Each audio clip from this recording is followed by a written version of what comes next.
Alright, so here we go. As promised, a quick video on blood sugar monitoring. So let's start with the premise from companies like Zoe is that we should maintain a stable blood sugar and avoid spikes. My glasses are really dirty. And that by wearing a continuous blood glucose monitor, you be able to see how whatever it is that you are eating is affecting your blood glucose, and see your individual responses to certain foods. So that's effectively the premise. But let's track back and start with the very beginning with a bit of an explanation of blood glucose and what it's all about. So as you eat certain types of food, in fact, as you eat any kind of food, you will get a blood sugar response. And depending on what type of food you're eating, you can have a high, medium or low response. So very simply, sugary foods like jam or sugar or chocolate and sweet will give you a high peak in your blood glucose. Everything else remaining normal, the sweeter or the bigger the bigger the response. Once your blood sugar rises above a certain level, your body will say, hang on a minute, this has gone too high now, we need to start bringing it down. And so you get a signal through your pancreas to start secreting insulin. And insulin will go around the body, picking off the glucose from the blood and depositing it first in your muscles, second in your liver. And when those stores are full up, it will turn the glucose into glycogen and deposit it into fat cells around the body. Okay, now the system isn't particularly efficient, so what often happens is that insulin is going around picking off all the glucose, and the glucose your blood sugar levels, your blood glucose falls be a little bit too low, and it's only at this point that the signal goes back to your pancreas to say, okay, we're good now, you can switch off the insulin. But what generally happens is insulin tends to overshoot the response and produces too much, takes away too much glucose, and you're left with that mid-afternoon slump typically. So you've had your sandwich, a packet of crisps for lunch, and a couple of hours later you're feeling quite groggy and sleepy. So this is when you reach for your chocolate bar to give you another little hit of sugar, and then get home, eat your sugary pasta for dinner.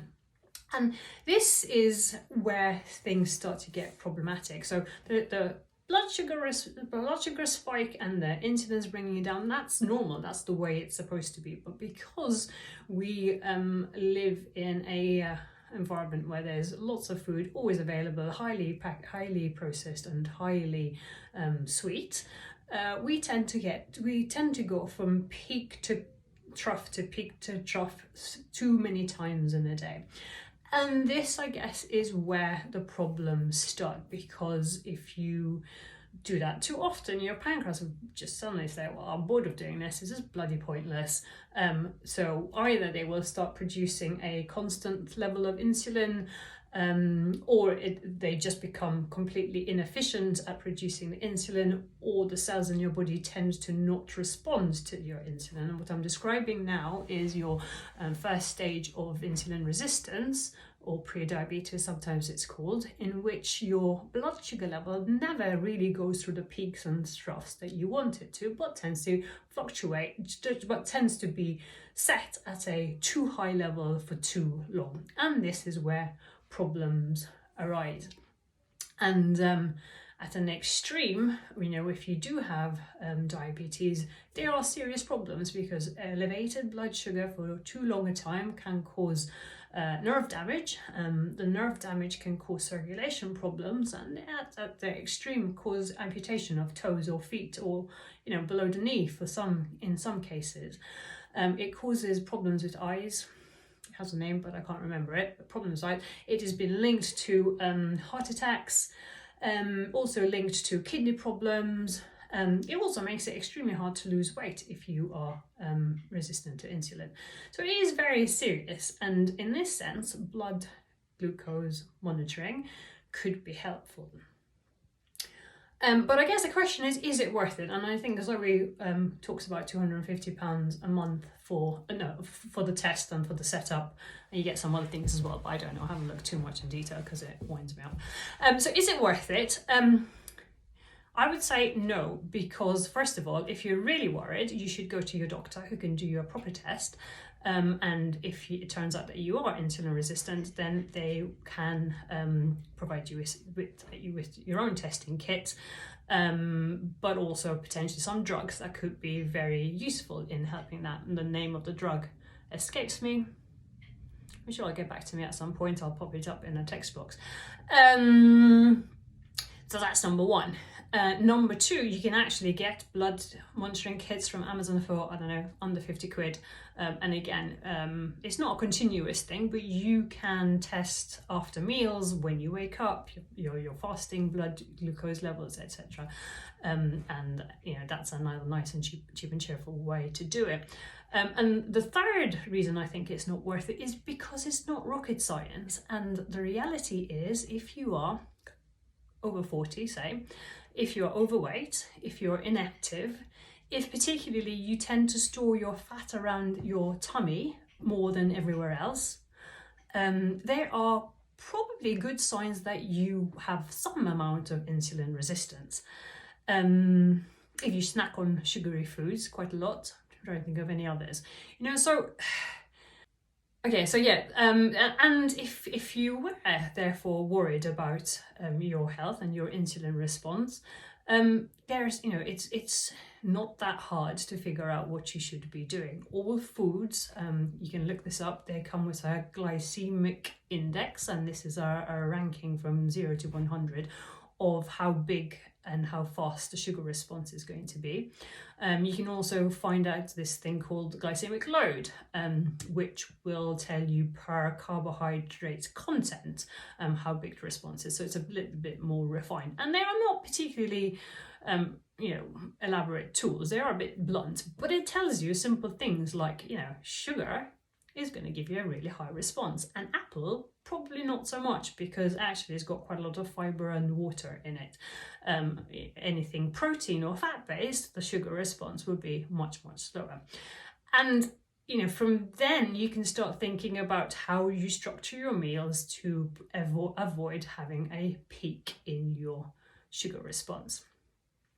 And if you do feel that you need to control your blood sugar responses, there's two things that you should be doing or be thinking about. One is how you put your meals together, right? So if you're having toast in the morning, 2 slices of white bread with jam, super high response there.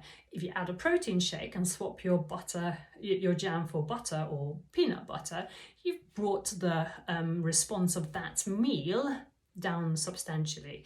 So if you think about how you put your meals together, right? More veg and meat with your spag bol, add tuna and cheese to your jacket potato, that sort of thing.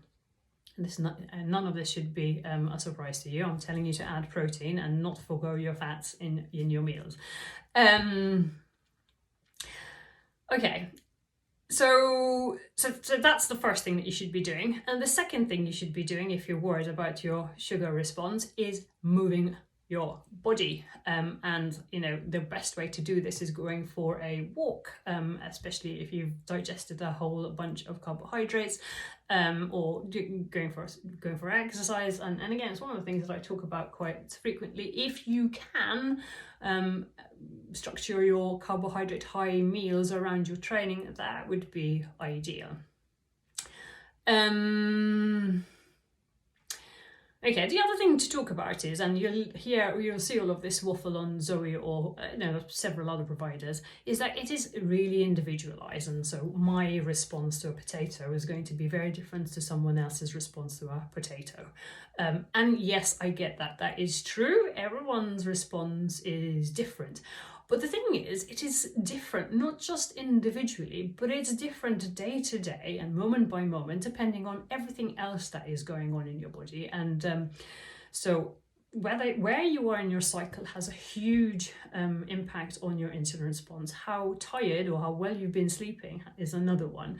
Where you are, whether you have whether you are in perimenopause or have been through menopause. Again, we don't understand why. Surprise, surprise, but we do see the evidence of insulin response becoming slower as people go through perimenopause and menopause. Stress. Did I mention stress? If you're stressed, your insulin response is going to be disrupted. So your insulin response will be slower if you happen to be stressed. So your response to a potato isn't just about you, it's about you in a particular moment in time. And this, to me, gives a level of detail and complexity that, quite frankly, I don't think anybody needs. I certainly don't need. Because it's easier to think about some really simple rules by which to live your life and try to get your best health. And the rules are simple. You'll have heard me say them loads and loads of time. Prioritize your protein. Eat loads of vegetables. Try to minimize your carbs, but not cut them out completely, right? Don't cut them out completely, but just minimize them. So we talk in our nutrition course of having somewhere between 2 and 4 portions of carbs per day, where a portion is a handful, not a plateful. So a handful is a portion of carbs. And if you can structure your carbohydrates, you have time your carbohydrate meals around exercise or movement. The other thing, keep your stress low and prioritize your sleep. Move your body, so go for walks, keep active during the day. And the final one is, of course, lift heavy shit, because we talked about insulin going around and taking glucose and putting it in the muscle. Well, when you're building your muscle, you're building the fuel cells, and you're building the storage capacity of your muscles, so effectively how much glycogen can go into these muscles. And this is why people who are stronger and leaner tend to be better able to get away with eating more, because they have bigger fuel cells. So there's more glucose that can go into the fuel cells before it turns into triglycerides and gets stored as fat.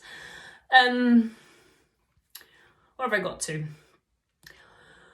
So those are the rules for living healthy life without worrying too much about, you can get buried and snowed under by too much information. And I genuinely don't think, and this is not me just having a pop as a company, I genuinely don't think that there is much more that we need to know other than these principles. Eat protein, eat vegetables, eat fiber, minimize your carbs, move more, lift heavy shit, prioritize your sleep, prioritize keeping your stress levels low. They are rules that will help you be healthy and be well, not just by monitoring your blood sugar levels, but for loads of other reasons that we always discuss.